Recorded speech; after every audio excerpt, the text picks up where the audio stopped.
I'm Marcy Bridges with the Office of Special Education and Early Learning. Welcome to our series for families, Family Guide to Special Education. This series is here to help you understand how special education works. This way, you can work more effectively with your child's teachers and ask the right questions to support their needs. When parents and teachers work together as a team, it creates a strong support system that helps children do better in school, both academically and with their social and emotional skills. In this first episode, we will discuss evaluation and eligibility. In this episode, we will discuss referral for special education and related services, the evaluation for special education, and eligibility. We will answer questions such as, who is eligible for special education?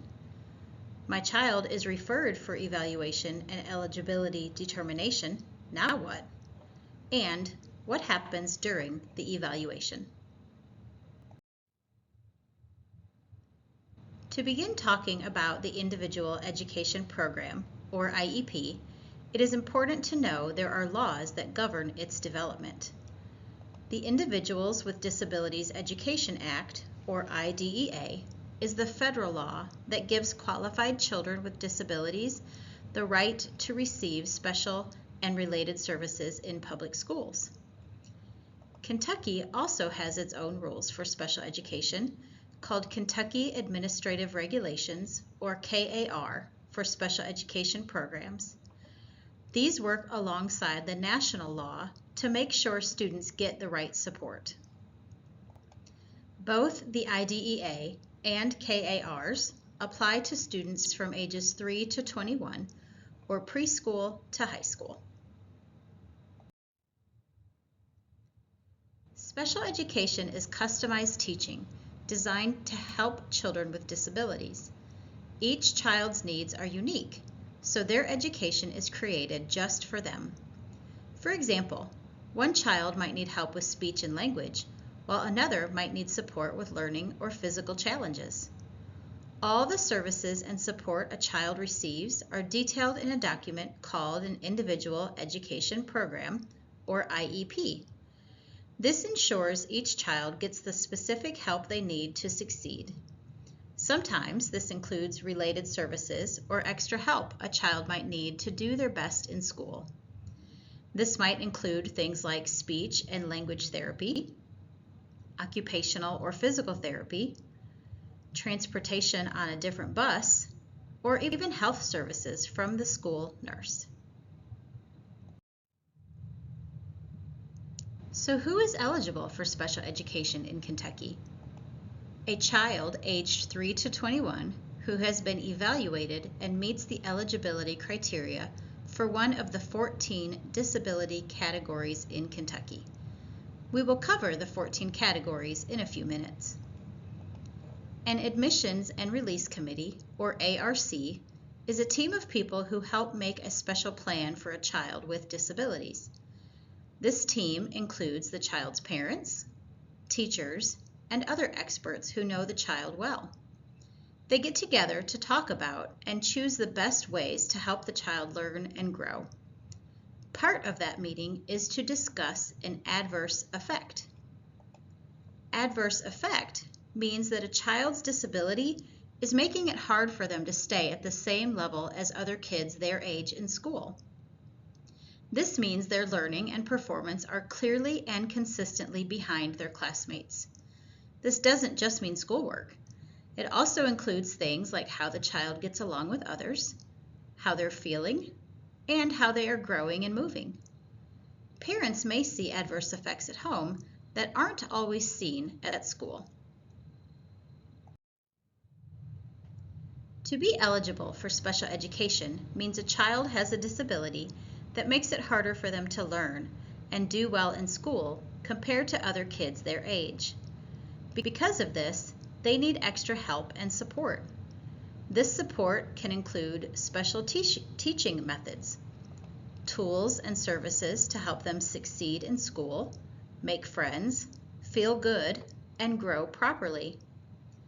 This might include extra adults working with your child, such as a speech or physical therapist, or it might be technology or other tools to help your child. The ARC will choose these tools and services. The goal is to make sure every child has the chance to do their best. In Kentucky, it is the ARC team's job to decide if a child has a disability that affects how well they do in school, and determine if they are eligible for special education and related services. Once that happens, the team follows a special process to decide what services and help the child needs. This process involves several steps and may look different for each child. Let's talk about that now. The Admissions and Release Committee, ARC, is very important in the educational journey of children with disabilities. Here's a breakdown of the key roles and what they do during the ARC meetings. Parent. In Kentucky, a parent includes a lot of different people, like the biological or adopted parent, a guardian who must make the legal decisions for the child, a foster parent, or a surrogate parent. For the law's definition of parent, check the resources at the end of this presentation. General education teacher. This teacher talks about how your child is doing compared to other students and shares information about the lessons, ways of learning, and the help your child needs in regular classes. If your child has more than one general education teacher, they can come too, but at least one teacher must be there. Representative of agency. The school district's representative is usually a principal or guidance counselor, or another person chosen to make decisions about the school's resources. This person must be able to provide or supervise special education, know about the regular school curriculum, and understand what resources the school district has. Special education teacher. This specialist helps understand your child's disability and how it affects their learning and progress in regular classes.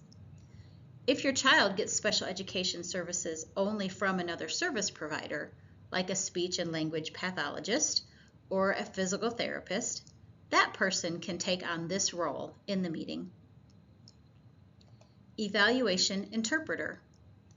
The ARC needs to include someone who can explain the data and evaluation results, so the teacher knows how to teach your child. This person could be someone already mentioned, or it could be a new team member. The child, if appropriate. Your child does not have to attend ARC meetings until they reach what the law calls a transition age. However, joining the meeting provides a chance for your child to build self-advocacy skills by sharing their interests, goals, and needs with the rest of the ARC. During your child's 8th grade year, or when your child has reached the age of 14, your child must be invited to participate when the ARC discusses post-secondary goals and transition services.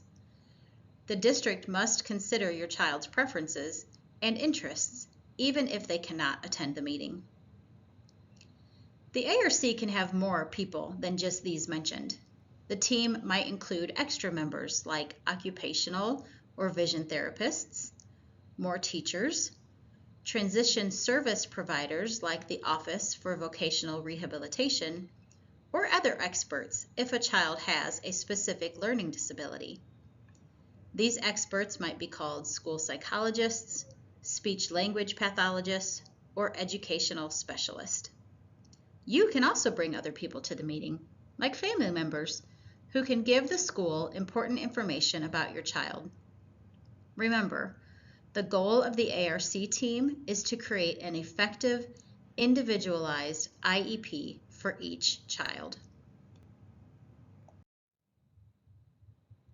As the family of a child who might have a disability, there will be a lot of paperwork. One document the ARC gives out is called the Part B Procedural Safeguards Notice. This explains the rights and protections that parents and their children have under Part B of the IDEA law. Part B is the section of the IDEA that deals with special education for children who are ages 3 to 21. The law says schools must give parents a written copy of their procedural safeguards before every annual ARC meeting, including meetings to talk about evaluating a child for special education. To learn more about this, check the resources at the end of this presentation. Parents are not just important partners in their child's education, they are also full members of the ARC. The IDEA law and the 2008 Kentucky Rules for Special Education Programs explain what parents and schools should do in ARC meetings and making IEPs.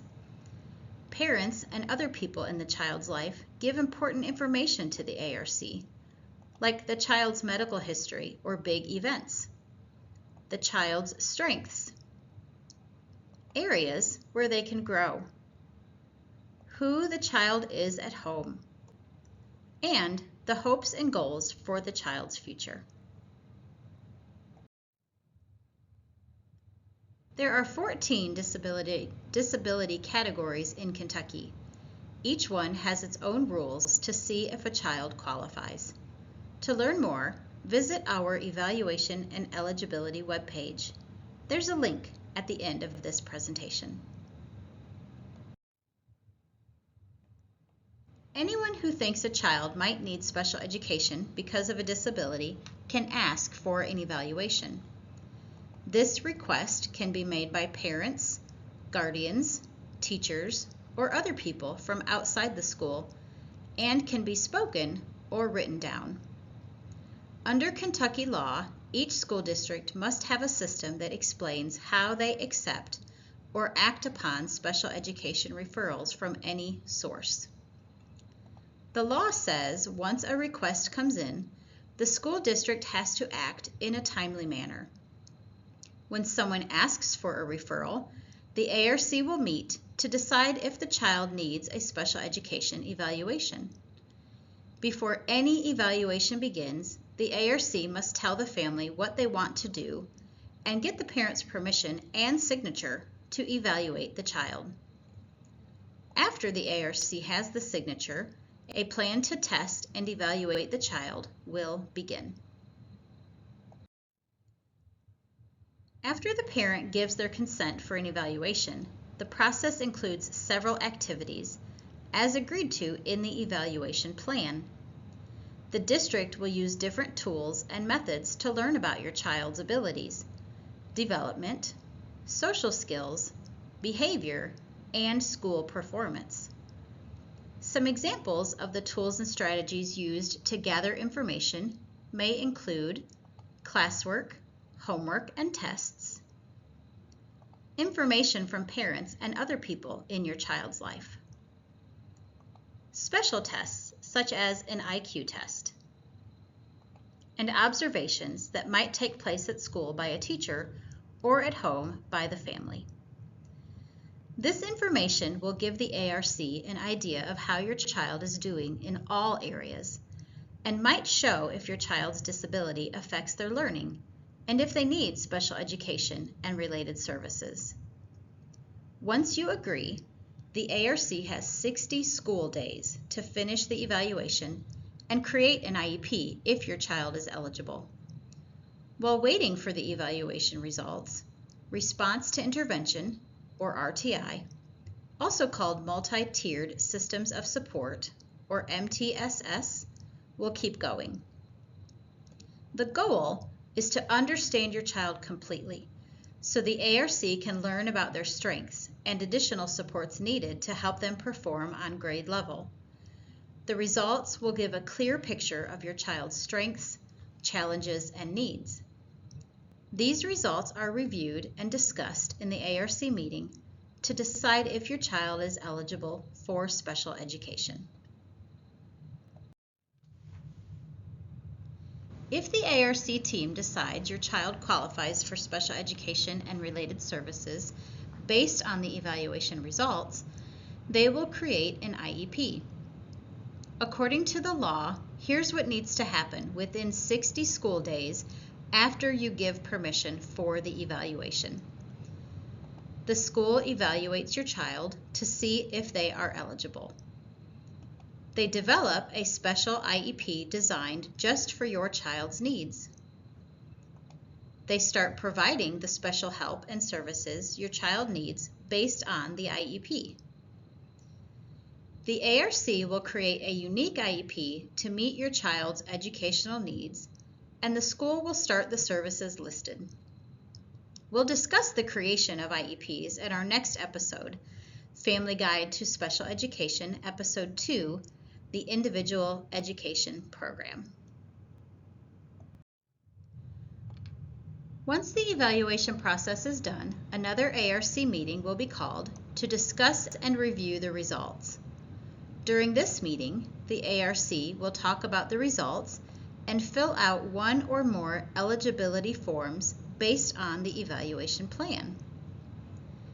If the ARC determines the child is eligible, the ARC will meet to discuss the results, decide what services your child will get, set goals for them, and you will give permission for the services to start. We'll talk more about this in our next episode, Family Guide to Special Education, Episode 2, the Individual Education Program. Now let's talk about how a child continues to be eligible for special education and related services. If your child qualifies for special education and related services, there will be an ARC meeting to review the IEP once a year, and there will be a re-evaluation every 3 years. The annual review will be every year, and you'll be asked to attend the ARC meeting. At the meeting, the team will discuss how your child is doing on their goals, determine if any changes are needed, and they will create goals for the next year.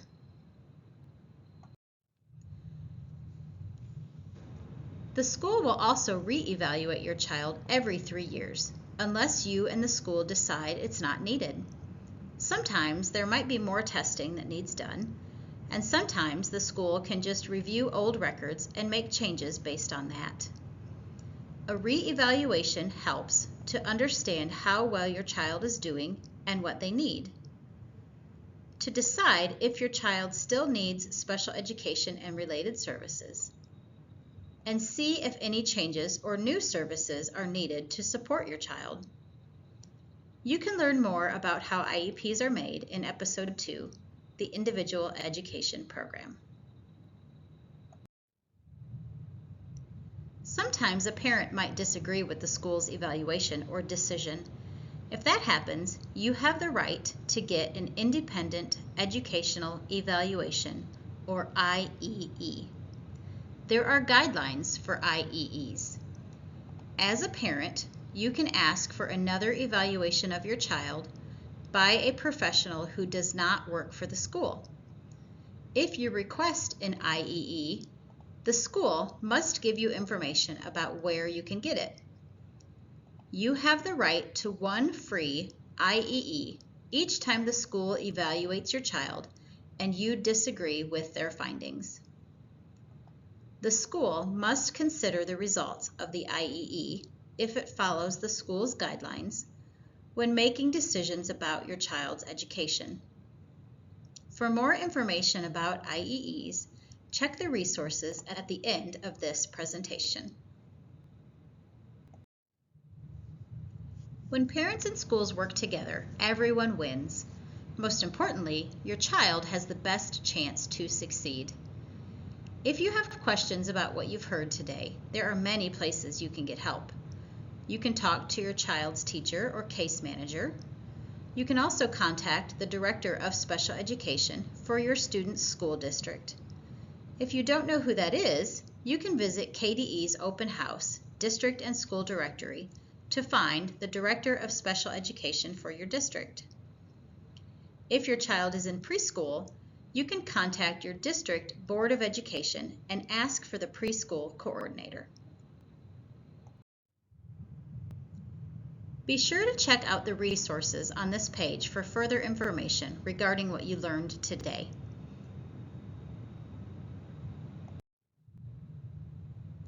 More information about IEEs can be found at these links.